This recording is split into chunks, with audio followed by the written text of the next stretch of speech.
Assalamualaikum warahmatullahi wabarakatuh. Kita awali dengan basmalah. Bismillahirrahmanirrahim. Yang sunnah itu ya seolah-olah melaksanakan yang wajib. Ya seolah-olah melaksanakan yang wajib. Padahal sebenarnya sunnah. Ya, sehingga tidak mau meninggalkan yang sunnah sebagaimana tidak mau meninggalkan yang wajib. Ya. Kalaupun akhirnya tidak melakukan yang sunnah itu karena ada alasan yang kuat. Ya. Ada uzur yang sangat kuat yang membuatnya memang tidak bisa melakukan yang sunnah tersebut. Ini makna dari haqqa tuqati ya, dalam aspek takwa yang taklifi. Satunya lagi takwa wadai. Ya, takwa wadai itu takwa yang ya datangnya sesuai dengan faktornya, ya, sebabnya. Ya, contoh semisal datang tamu. Nah, karena datang tamu ya kita harus menghormatinya. Ya, kita harus menghormatinya. Kita harus ikramud dhaif. Nah, datangnya tamu itu berarti kita punya kesempatan untuk melakukan amal takwa. Ya, tapi takwanya adalah takwa wadai. Ya, wujudnya apa? Ya, melayani tamu dengan sebaik-baiknya pelayanan. Ya, pokoknya sebaik-baiknya, semampu yang kita bisa lakukan. Ya, semampu yang kita bisa lakukan. Ya, jadi kalaulah menyuguh, ya dengan suguhan yang paling disukai oleh tamu. Jadi ukurannya adalah apa yang paling disukai oleh tamu. Ya, tidak menyuguhi ya tamu dengan suguhan yang kita tahu dia nggak suka. Sudah tahu tamunya itu nggak suka durian, ya. Disuguhnya pakai durian. Ya. Padahal yang nyuguh itu suka banget sama durian. Itu berarti nyuguh tamu atau nyuguh diri sendiri? Nyuguh diri sendiri. Nah, itu tidak mencerminkan haqqa tuqati.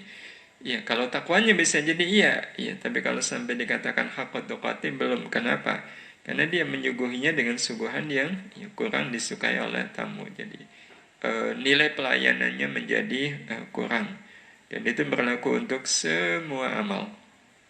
Ya, ngajar itu amal takwa. Ya, ngajar itu amal takwa. Harus disertai dengan haqqa tuqati. Ya, jadi siapapun ya, kalau jadi guru, ya, ngajar itu takwa.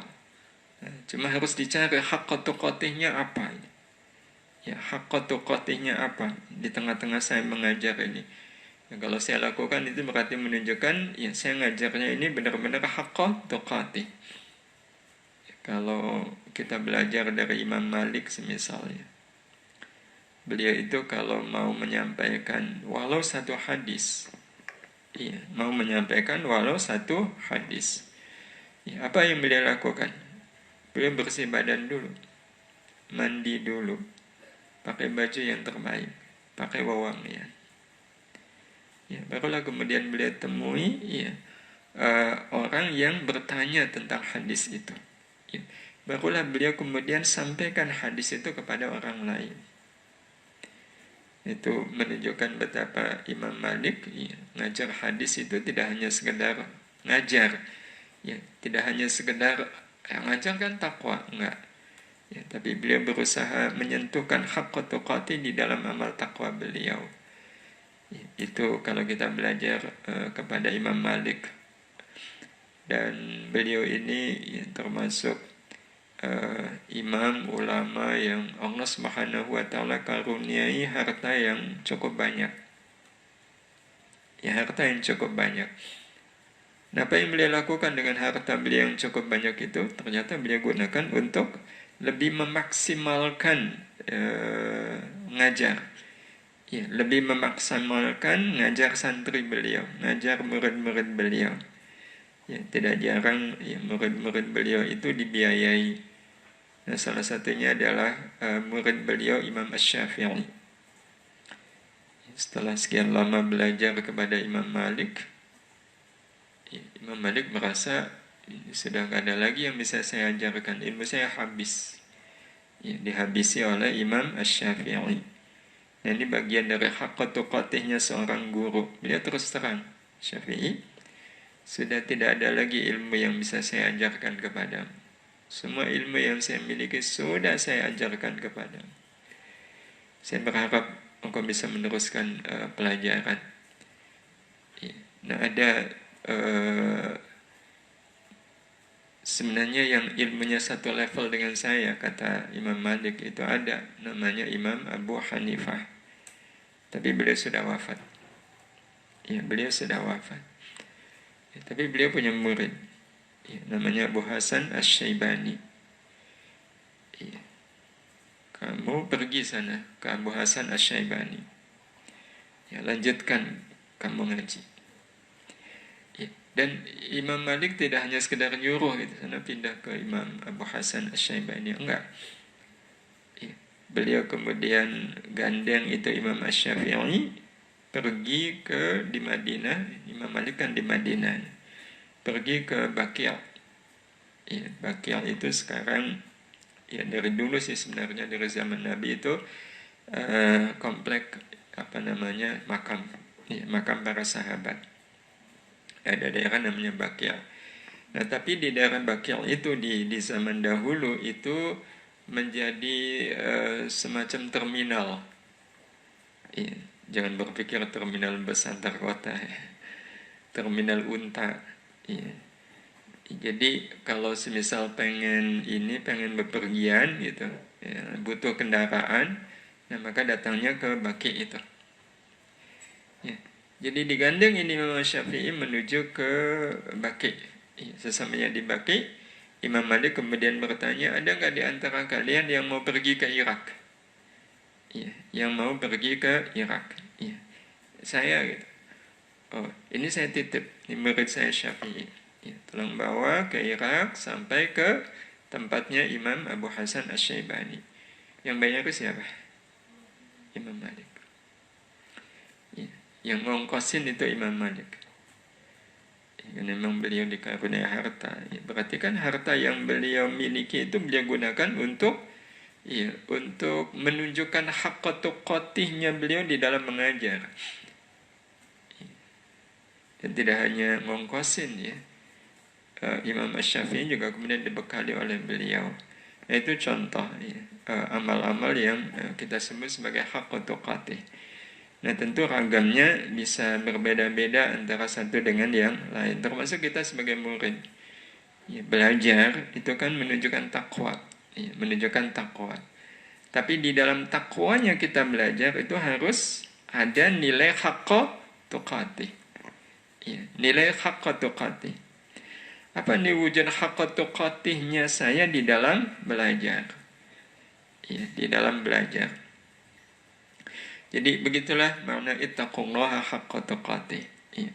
Di mana haqqa tuqatih ini, ya, Bapak Ibu dan jemaah sekalian yang dirahmati Allah, akan sangat menentukan seperti apa keadaan kita waktu meninggal. Ya, yang dibahasakan oleh Allah di ayat ini, wala tamutunna illa wa antum muslimun. Ya, janganlah sekali-kali kalian mati kecuali dalam keadaan muslim. Ya. Muslim di sini kemarin masih ingat santri ada berapa makna? 3. Ya, pertama muslim dalam artian, ya, dalam keadaan sebagai orang Islam. Ya, yang kedua, dalam keadaan sedang melakukan amal kebaikan yang hanya dilakukan oleh seorang muslim. Dan yang ketiga, mati dalam keadaan berserah diri, berpasrah diri kepada Allah Subhanahu wa Ta'ala. Nah, yang menggambarkan mati sebagai buah dari haqqut tuqatih yang mana? Minimal 2 dan 3. Ya, meninggal dalam keadaan baca Quran. Ya, meninggal dalam keadaan mengucapkan kalimat tauhid, kalimat syahadah. Ya, meninggal dalam keadaan pasrah, ya, karena memendam cinta dan rindu kepada Allah Subhanahu wa Ta'ala. Nah, itu nanti menjadi buah dari haqqut tuqatihnya kita di dalam melakukan amal takwa, baik takwa taklifi maupun takwa wad'i. Nah, itu di ayat yang ke-102. Kemudian ayatnya berlanjut ke 103, yang kalau kita lihat ayat ke-103 ini masih ada kaitannya dengan ayat yang ke-102. Ya, jadi di 102 itu kan Allah memanggil orang-orang yang beriman dengan panggilan ya ayyuhalladzina amanu. Setelah itu Allah menyampaikan pesan kepada kita, pesan pertama untuk bertakwa kepada Allah dengan sebenar-benar takwa. Pesan yang kedua, jangan sekali-kali kalian mati kecuali dalam keadaan muslim. Dan ternyata kemudian ada pesan yang ketiga. Nah, pesan berikutnya itu ada di ayat yang ke-103. Wa'tasimu. Ya, jadi setelah takwa haqqa tuqati, setelah menyiapkan kematian dalam keadaan muslim, ya, karena wala tamutunna illa wa antum muslimun, itu berarti harus menyiapkan diri.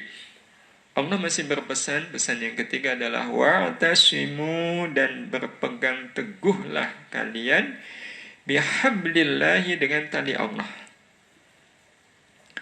Ya, berpegang teguhlah kalian dengan tali Allah. I'tisam bihamdillah. Ya. Apa itu i'tisam? Berpegang teguh. Ya. Dimana kalau mau digambarkan, i'tisam itu ya, seperti kita pegang tali. Ya. Seperti kita pegang tali yang kalau seandainya tali itu ditarik kuat-kuat, itu pegangan kita terhadap tali itu nggak bisa lepas.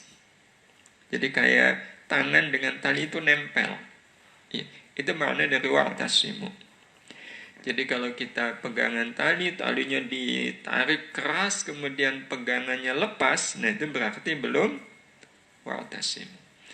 Jadi wa'tasimu itu berpegang teguh, yang tidak bisa lepas. Nah, berpegang teguhnya dengan apa? Bihablillahi, dengan tali Allah. Dengan tali Allah. Apa tali Allah di sini? Ya dinillah. Ya, dinillah, agama Allah, dan agama Allah adalah Islam. Jadi berpegang teguhlah kalian dengan tali Allah, jami'a, semuanya. Ya, semuanya. Ya, semua kalian yang mengaku beriman. Ya, semua kalian yang mengaku beriman, berpegang teguhlah kepada atau dengan tali Allah. Dilanjutkan dengan wala tatafarraqu, dan janganlah kalian berpecah belah. Ya, janganlah kalian berpecah belah. Ya, pecah belah itu pecah yang nggak bisa disatukan. Ya, pecah yang nggak bisa disatukan. Ya, jadi kalau mau pecah ya pecahlah, tapi jangan milih pecah yang tidak akan mungkin bersatu. Ya, berpisahlah ya dalam rangka agar bersatu. Nah, itu bukan tafarruq namanya. Ya, bukan tafarruq. Ya udah ya, kita pisah dulu ya. Ya, kita pisah dulu. Ya. Memang bisa kenapa? Ya saya mau pulang. Nanti habis lebaran ketemu lagi. Nah, itu bukan tafarruq namanya. Ya, jadi yang tidak boleh adalah pisah yang kemudian tidak bisa bertemu. Itu nggak boleh. Iya, itu nggak boleh. Karena itu, ya, kalau di dalam banyak hadis, orang kalau mau pisahan, ya, pisahan karena faktor tertentu, ya, kalau jengkel, mangkal, itu dikasih toleransi nggak? Dikasih, ya, dikasih. Tapi batas waktunya berapa lama? 3 hari aja. Iya, 3 hari. Ya, jadi diakomodir ya. Saya kok mangkel ya sama teman satu kamarnya, ini cerita santri. Udah, saya nggak mau ya, ketemu lagi sama dia. Boleh?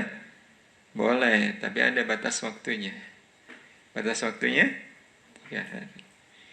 Nah, harus dihitung itu, ya, harus dihitung. Ini 3 harinya kurang 1 jam nih. Berarti harus menyiapkan apa?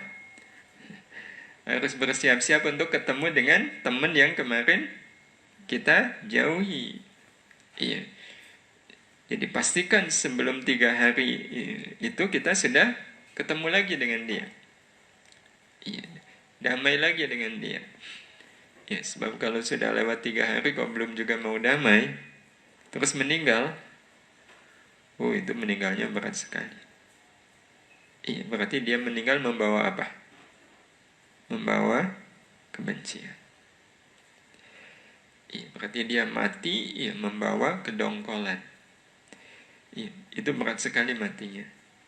Iya, berat sekali matinya. Masa sih kayak apa beratnya? Boleh nggak nyoba? Nggak usah lah.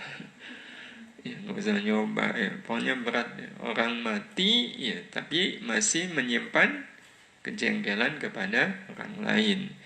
Jadi Rasulullah memberi toleransi 3 hari. Nah, cuma kita nggak usah berpikir kan dikasih toleransi 3 hari, ini mau saya pakai 3 hari. Nah, pola pikir kita nggak begitu ya. Kenapa? Karena belum tentu umur kita masih 3 hari ke depan. Ya, paling enak ya kalau mau musuhan aja lah ya. Tapi kita punya semangat ya. Pokoknya saya kalau benci sama seseorang, ya ini saya harus musyaratah ini. Ya, musyaratah. Tahu musyaratah? Mensyaratkan diri sendiri. Ya, mensyaratkan diri sendiri. Ya, itu musyaratah, dan sebenarnya ini bagian dari haqqu tuqatih. Bagaimana kita selalu mensyaratkan diri kita ya, terhadap apa saja. Ya, terhadap apa saja. Ya, apa saja yang baik. Ya, kayak semisal Ramadan, ya, beberapa yang faham itu melakukan musyaratah. Musyaratahnya apa? Ya, pokoknya selama Ramadan ini saya harus mengkhatamkan Quran sehari sekian juz. Ya, selama Ramadan ini setiap hari saya minimal sedekah sekian. Ya, selama Ramadan ini ya, saya tidak boleh meninggalkan tarawih. Yang itu namanya musyaratah. Nah, termasuk dalam soal tadi ya, diam-diaman gitu, maksudnya ya mendiamkan, ya, mendiamkan. Nah, kita perlu bikin musyaratah. Nah, musyaratahnya kalau toleransinya kan 3 hari, tapi semakin kita mengambil lebih cepat tentu lebih baik. Saya pokoknya musyaratahnya kalau lagi musuhan cukup 1 hari aja. Ya, cukup 1 hari aja. Nah, itu musyaratah, dan itu menjadi bagian dari haqqo tuqati. Ya, jadi jangan berpisah, bercerai-berai, ya, berpecah belah.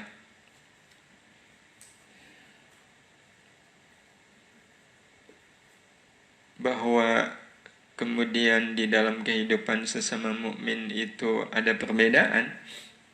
Iya, ada perbedaan. Itu sesuatu yang niscaya. Sesuatu yang niscaya. Itu sesuatu yang nggak bisa dihindari. Sehingga perbedaan itu bukan alasan bagi kita untuk kemudian berpecah belah. Ada orang yang menjadikan perbedaan itu sebagai alasan untuk tidak mau bersaudara. Tidak mau bersaudara. Lebih-lebih Allah Subhanahu wa taala kemudian mengingatkan ya kita semua, ya, wadhkuru, dan ingatlah nikmat Allah, ya, akan nikmat Allah alaikum atas kalian semua. Ya. Ingatlah atas nikmat yang Allah berikan kepada kalian. Idh kuntum, ketika kalian a'daan, saling bermusuhan. Ya. Dalam banyak kitab tafsir dikatakan bahwa background dari ayat ini ya, adalah permusuhan antara kaum Aus dan Khazraj. Ya, antara dua kabilah, Aus dan Khazraj. Ya, dua kabilah ini sebenarnya adanya di Madinah. Ya, jadi ini kabilah yang ada di Madinah, di mana dua kabilah ini sebelum datangnya Islam, ya, sebelum hijrahnya Rasulullah Sallallahu Alaihi Wasallam ke Madinah, ya, kedua kabilah ini, kedua suku ini punya tradisi bermusuhan, bahkan sudah ratusan tahun. Jadi permusuhannya itu diwariskan dari satu generasi ke generasi berikutnya. Sehingga kedua kabilah ini ya, sering kelahi, sering bahkan perang. Ya. Pokoknya musuhannya itu betulan. Ya, nah sampai akhirnya kemudian datanglah Rasulullah Sallallahu Alaihi Wasallam. Ya. Beliau pun kemudian menyatukan keduanya. Ya, menyatukan kaum Aus dan Khazraj itu.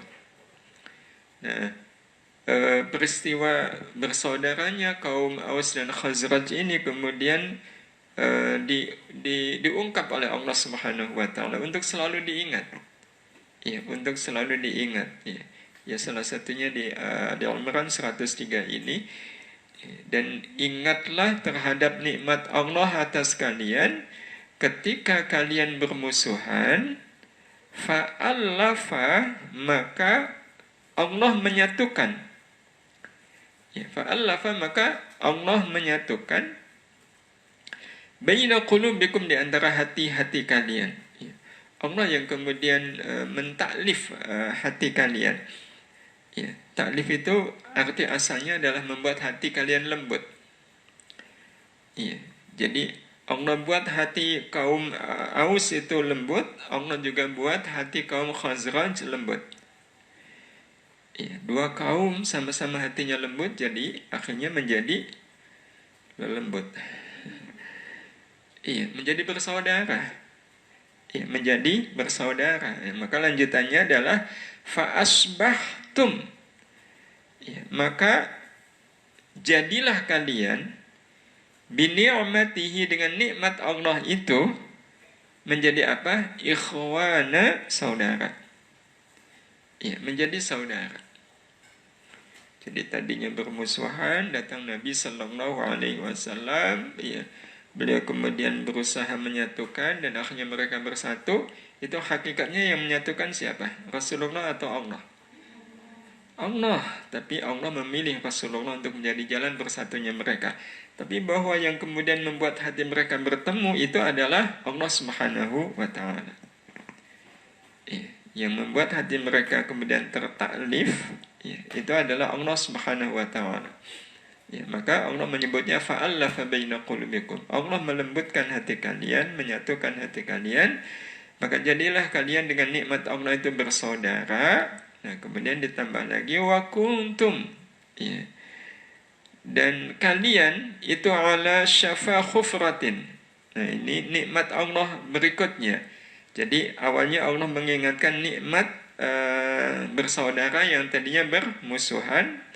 Nah, kemudian Allah juga mengingatkan wa kuntum, dan kalian itu ala syafa khufratin. Ya, berada di bibir jurang minan nari, dari neraka. Ya, maksudnya, dan ingatlah akan nikmat Allah yang Allah berikan kepada kalian pada saat kalian berada di bibir jurang neraka. Ya. Nah, pengertian pada saat mereka masih hidup dalam jahiliyah yang dipenuhi dengan tradisi syirik.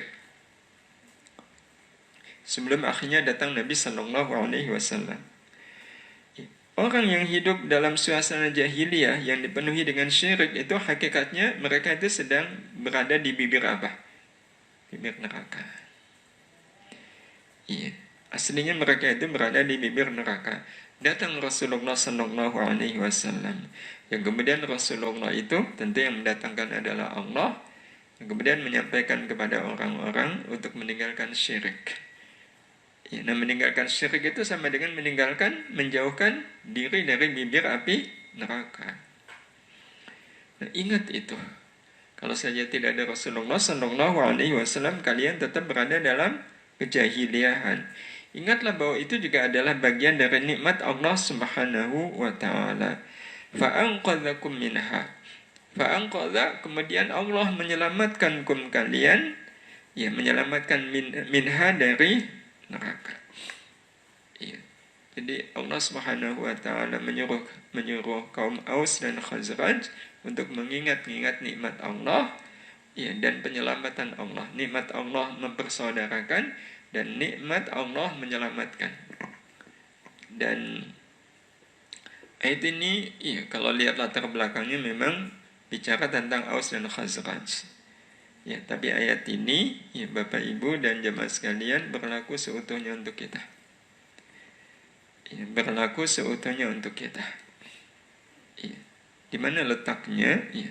Letaknya kita bisa ambil semisal kalimat, ya, yang ada di ayat ini, fa'allafa baina qulubikum. Ya, fa'allafa baina qulubikum. Ya, kalau kita merenungkan ayat ini memiliki makna bahwa Allah menyatukan hati kita. Ya, Allah menyatukan hati kita. Ya, melembutkan hati kita. Dengan apa Allah melembutkan hati kita? Dengan iman. Dengan iman. Ya. Dengan iman ini hati kita jadi lembut. Nah, lembutnya kepada siapa? Kepada sesama orang yang beriman. Ya. Maka hati orang yang beriman kepada sesama mukmin, apa kata Allah di surat Al-Maidah ayat 54 ya. Ya ayyuhalladzina amanu may yartadda minkum 'an dinihi fasawfa ya'tillahu biqaumin yuhibbuhum wa yuhibbunah. Terus adzillatin 'alal mu'minin. Adzillah, lembut. Iya, lembut. Ya, hati orang beriman itu akan lembut kepada siapa? Kepada sesama mukmin. Siapa yang melembutkan? Allah Subhanahu wa taala. Jadi Allah Subhanahu wa taala itu sudah betul-betul melakukan ta'liful qulub bainal mu'minin. Ya. Melembutkan, mendamaikan hati sesama mukmin dengan mukmin yang lain. Ya. Nah, sehingga ini yang kemudian perlu menjadi muhasabah bagi kita. Kalau sudah dilembutkan hatinya oleh Allah, didamaikan hatinya oleh Allah, kok enggak juga mau damai? Iya. Kok tetap musuhan dengan sesama mukmin? Itu kira-kira Bapak Ibu dan jemaah sekalian saking apanya? Iya, saking apanya? Dan kira-kira kalau itu terjadi pada diri seseorang, berat nggak resikonya? Berat. Iya, berat. Iya, kalau kita mau menggambarkan beratnya, tapi gambaran ini nggak ada apa-apanya, bila dibanding dengan kenyataan karunia Allah yang melembutkan hati, yang mempertemukan hati, menyatukan hati hamba-hambanya yang beriman. Ini pada kasus semisal ada dua santri. Dua santri ini musuhan. Nah, kiainya tahu. Ya, kiainya tahu ini dua santri bila ini musuhan. Maka dua santri ini dipanggil. Ya, kemudian dikasih pengertian oleh oleh kiai. Ya. Pak Kiai kemudian melembutkan hati keduanya. Kenapa sih kalian kok ya keras hati begini? Ya, kan kalian muridnya saya. Ya. A, kamu ini murid saya. B, kamu murid saya. Udah, nggak usah pakai musuhan begitu.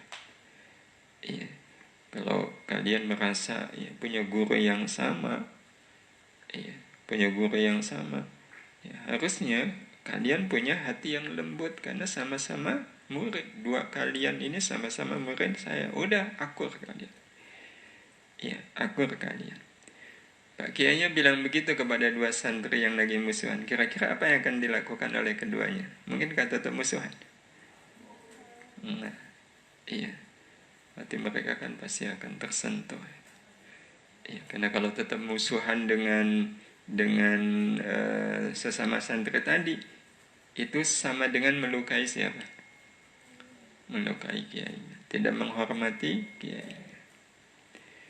Ya, dan tentu kita bisa bayangkan apa akibatnya kan. Ya, kira-kira kiainya akan bersikap apa kepada yang tetap musuhan padahal sudah didamaikan? Minimal tidak ridha. Iya, minimal tidak ridha.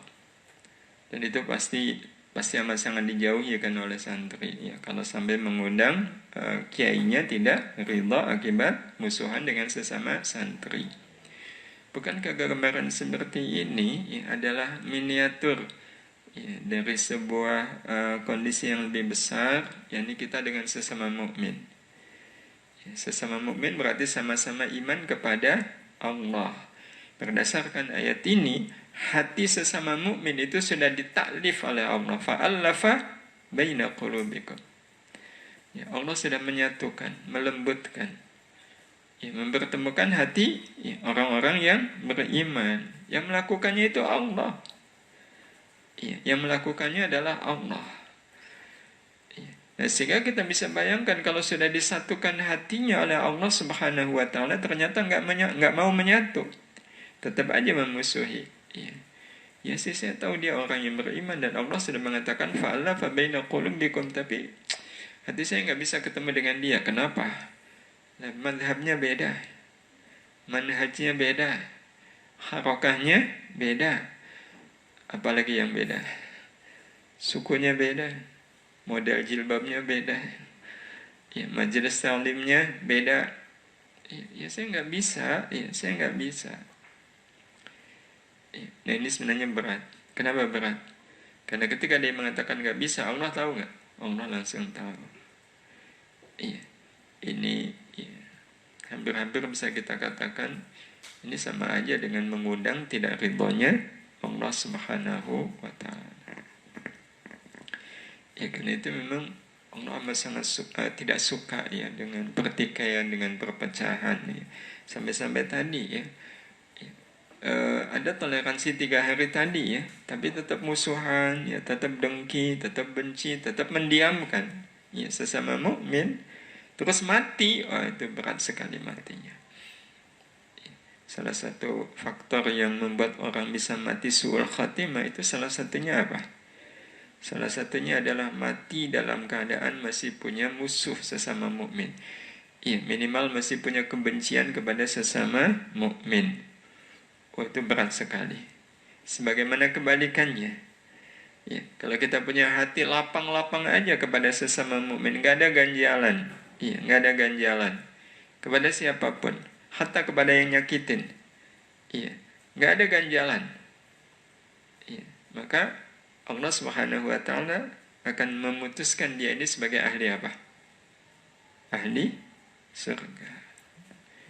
Masih ingatkan dengan hadis Nabi Sallallahu Alaihi Wasallam? Ya, pada saat Rasulullah bersama sahabat-sahabat, ya, di tengah-tengah beliau sedang bersama sahabat, tiba-tiba Rasul bilang begini. Ya, sebentar lagi akan ada ahli surga yang masuk ke masjid ini. Sebentar lagi akan ada ahli surga yang masuk ke masjid ini. Dan tak berapa lama, ya, masuk memang sahabat itu. Ya, sehingga sahabat yang lain langsung menyimpulkan apa? Ini dia orangnya. Anas bin Malik penasaran. Memang orang ini punya amal apa? Gitu. Kok sampai Rasul mengatakan dia itu ahli surga? Maka apa yang dilakukan oleh beliau? Ya, beliau berusaha tinggal bersama dengan sahabat yang kata Nabi ini ahli surga. 3 hari 3 malam kan. Tapi bagi Anas bin Malik kok nggak ada yang istimewa gitu. Tahajudnya, ya, salat malamnya, bacaan Qur'annya. Tapi kok kenapa Rasul menyebut beliau ini ahli surga? Nah, akhirnya Anas bin Malik terus terang. Apa kata sahabat tadi? Ya beginilah saya. Ya karena Anas bin Malik mengatakan, tapi saya kok tidak melihat ada sesuatu yang istimewa dari engkau. Ya memang beginilah saya, kata sahabat tadi. Ya. Cuma, nah ini cumanya yang kemudian akhirnya menjadi kesimpulan Anas bin Malik. Cuma saya ini orang yang gak suka menyimpan ganjalan kepada sesama mukmin. Gak suka. Jadi saya kalau mau tidur, itu saya gak mungkin tidur dalam keadaan masih punya ganjalan. Jadi saya akan lepaskan semua ganjalan ini kepada siapapun. Kata Anas, ini dia yang menjadikan penyebab ya. Rasul mengatakan bahwa sahabat ini ahli surga. Ya, santri acung tangan yang pengen jadi ahli neraka. Nggak ada ya. Yang pengen jadi ahli surga. Kalau betul jadi ahli surga, masih ada ganjalan nggak dengan sesama mukmin? Satu aja. Itu bisa jadi penghalang untuk menjadi ahli surga. Iya. Nah saya itu bukannya nggak mau bersaudara. Dia tuh pendapatnya beda dengan saya. Madhabnya tidak sama. Kalau hanya gara-gara perbedaan begitu, iya. Perbedaan itu, Bapak Ibu dan teman-teman sekalian, bukanlah sebuah alasan untuk berpecah. Keliru besar. Kalau hanya gara-gara beda, ya terutama beda pendapat, kok jadinya berseberangan. Ya, itu sesuatu yang keliru. Ya, kenapa? Karena perbedaan itu sesuatu yang tidak bisa dipungkiri. Ya. Sebagai contoh nih, ya, kita langsung ke ayat Quran ya, ke ayat Quran. Ada di surat Al-Baqarah ayat 100, kalau keliru mohon dimaafkan, 196. Iya, tapi kalau letaknya ada di sebelah kiri, ayat paling bawah. Itu ayat tentang haji, ya. Khususnya bicara tentang orang yang ketika menunaikan ibadah haji itu melakukan larangan ihram. Ya, larangan ihram. Orang yang selama haji ya, melanggar larangan ihram maka terkena santri. Sudah sampai bab hajinya? Ya, tapi dulu pernah belajar ya, melanggar larangan ihram maka akan terkena dam. Iya, dam? Denda. Iya, ada denda. Denda yang harus dibayar pada saat masih di tanah suci. Nah, tetapi di Al-Baqarah 196 ini ada opsi faman lam yajid, maka barang siapa yang tidak bisa menemukan dam, iya, nggak ada uang yang bisa dia gunakan untuk membayar dam, iya, faman lam yajid, maka bisa diganti.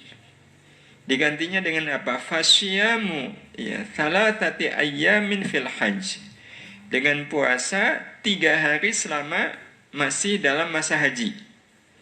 Ya, 3 hari berarti ketika masih di tanah suci. Ya. Faman lam yajid fasyamu thalathati ayyamin fil hajj, dan lanjutannya wa sab'atin idza raja'tum. 3 hari di tanah suci dan 7 hari ketika raja'tum. Raja'tum itu artinya apa? Pulang. Iya. Dan 7 harinya ketika kalian pulang. Iya. Tilka asyaratun kamilah. Itulah 10 hari yang sempurna. Ya, 10 hari yaitu 3 hari di tanah suci dan 7 hari ketika pulang. Iya. Nah, mari kita pahami 7 hari ketika pulang. Berarti 7 hari ini dilakukan di mana? Ketika pulang. Berarti kalau dia orang Indonesia ketika sudah di Indonesia, betul?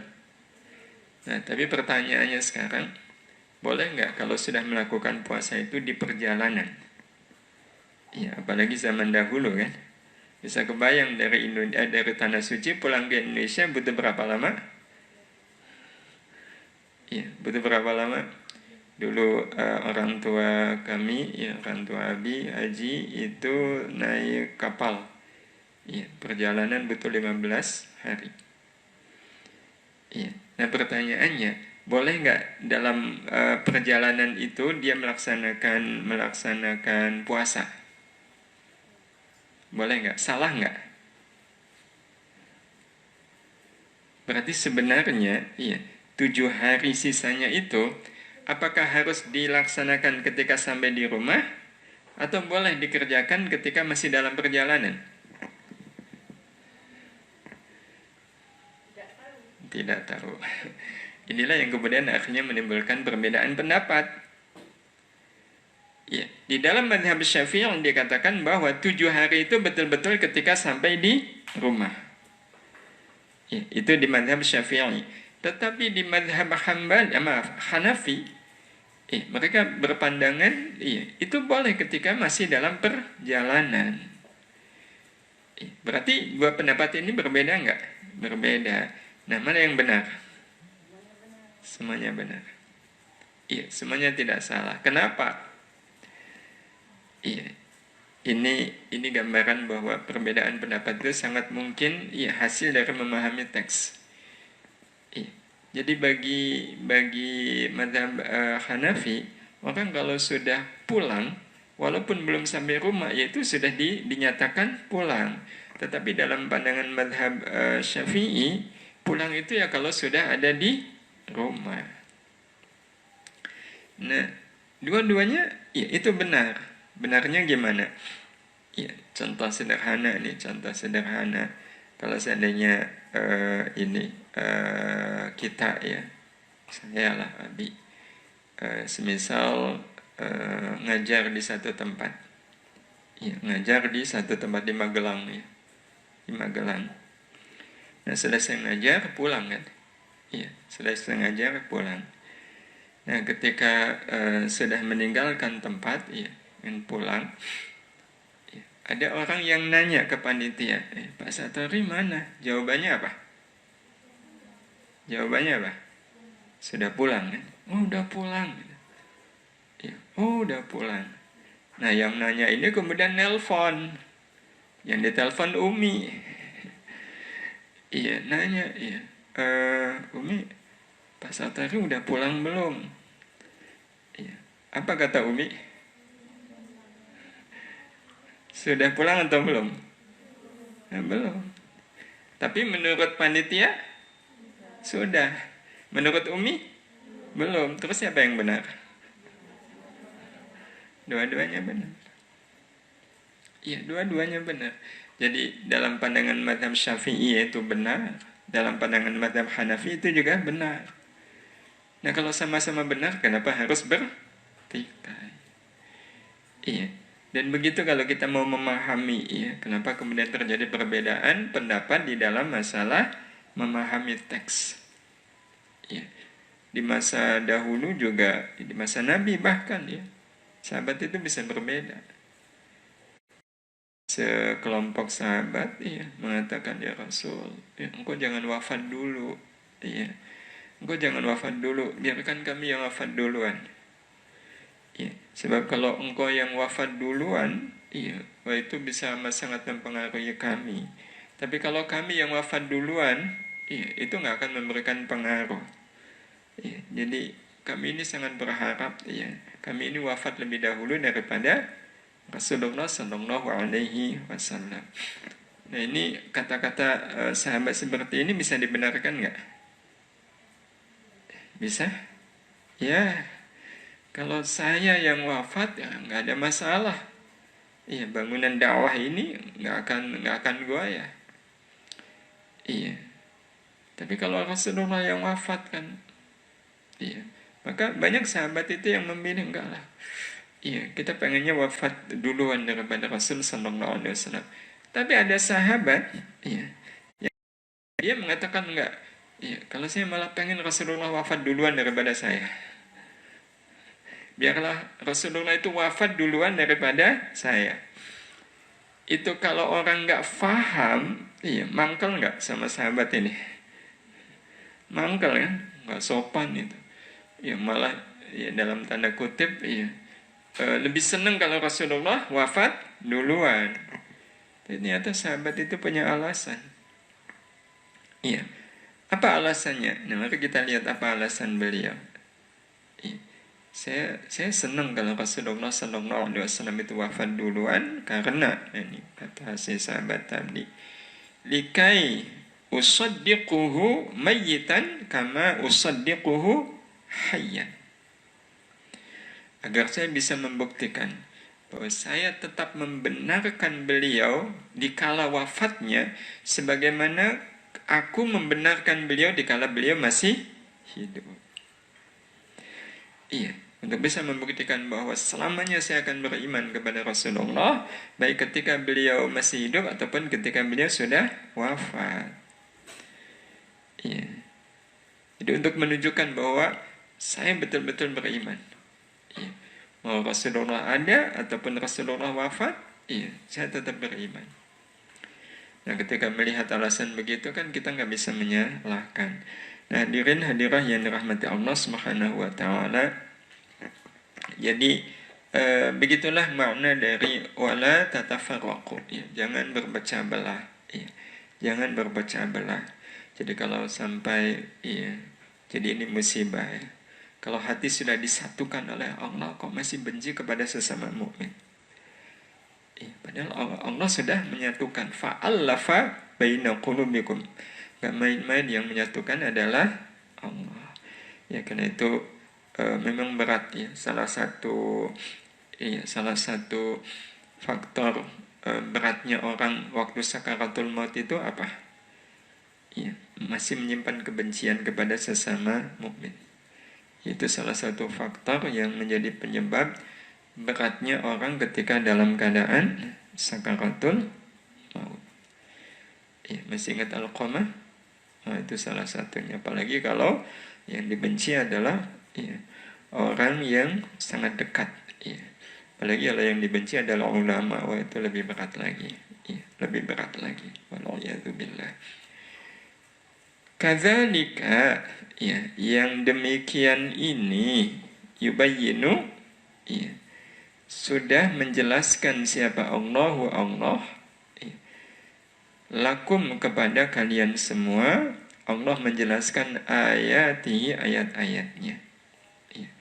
Demikianlah Allah Subhanahu wa taala menjelaskan ayat-ayatnya. Ya, demikianlah Allah Subhanahu wa taala menjelaskan untuk kalian ayat-ayatnya. Tujuannya apa? La'allakum tahtadun, agar kalian mendapatkan petunjuk. Agar kalian mendapatkan petunjuk. Ya, petunjuknya apa? Ya salah satunya tadi, Allah sudah mendamaikan saya ya. Allah itu sudah melembutkan hati saya, menyatukan hati saya dengan sesama mukmin. Itu kan jadi petunjuk. Iya. Dan kalau sudah menyatukan, kenapa hati saya kok tidak bisa bersatu dengan sesama mukmin? Ya. Karena itu menjadi salah satu ciri bahwa kita sudah ta'liful qulub dengan sesama mukmin apa? Ya. Kita sendiri menjadi sosok yang bisa diterima oleh semua orang. Iya. Diterima oleh semua orang. Maka jadilah kita diri yang bisa diterima oleh semua orang.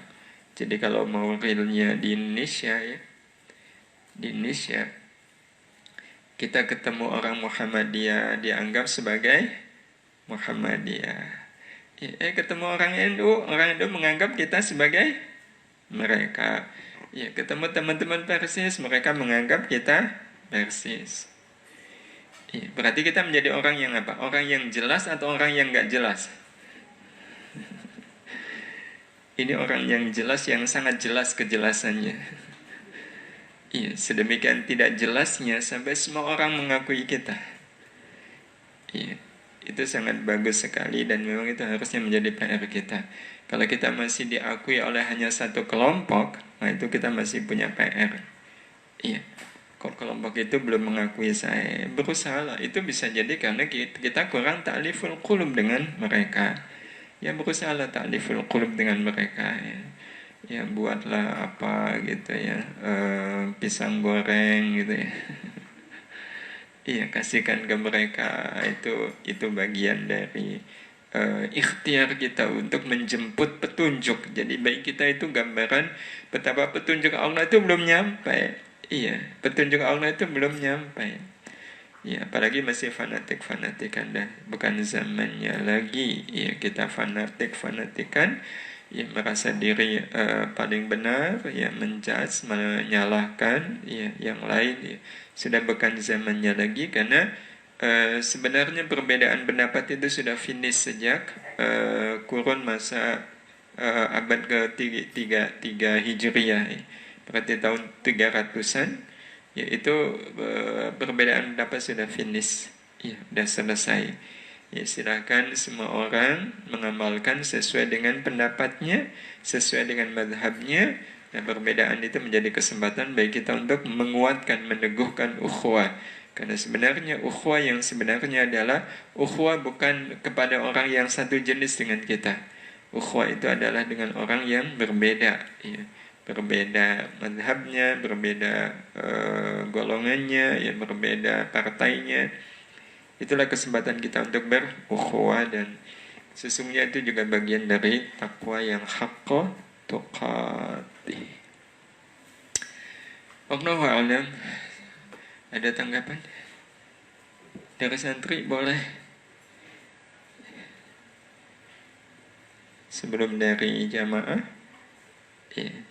Yang menyimak dari santri ada?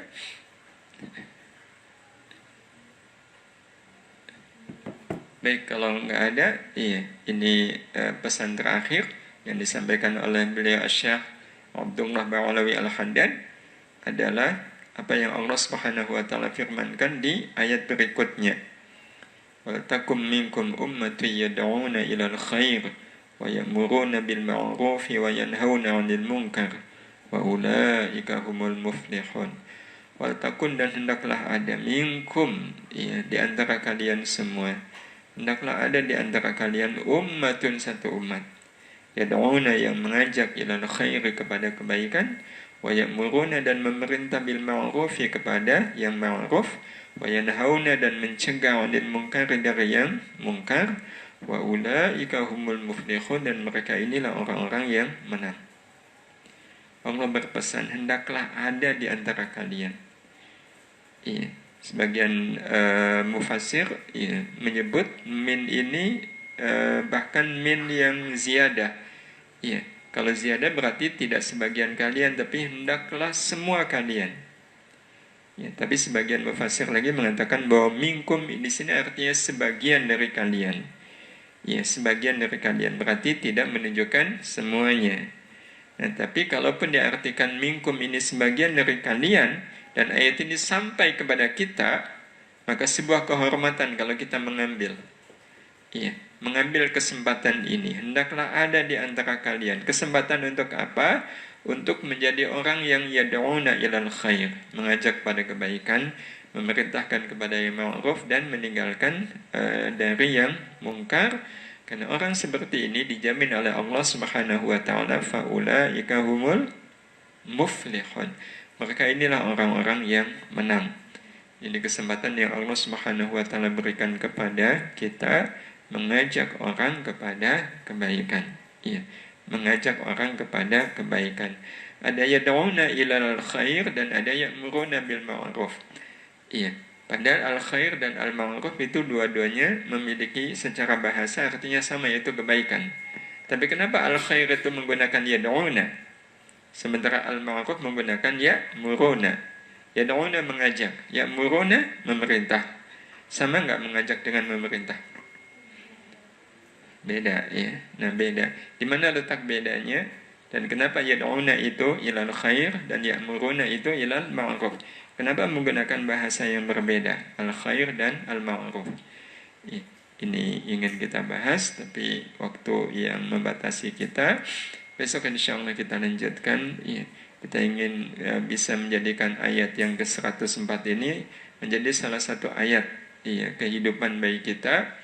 Berarti kita perlu membangun semangat pada diri kita. Bagaimana saya termasuk orang-orang yang selalu bisa mengajak orang pada kebaikan dan menyuruh orang kepada yang ma'ruf dan mencegah orang dari yang mungkar. Apa yang harus ada untuk bisa melaksanakan tugas atau mengamalkan ayat ini, besok insya Allah di malam yang ke-5 akan kita bahas. Baik Bapak Ibu, demikian yang kita bisa sampaikan. Mudah-mudahan sedikit ini bermanfaat. Mohon maaf atas segala salah dan khilaf. Kita akhiri dengan sama-sama membaca doa kafaratul majelis.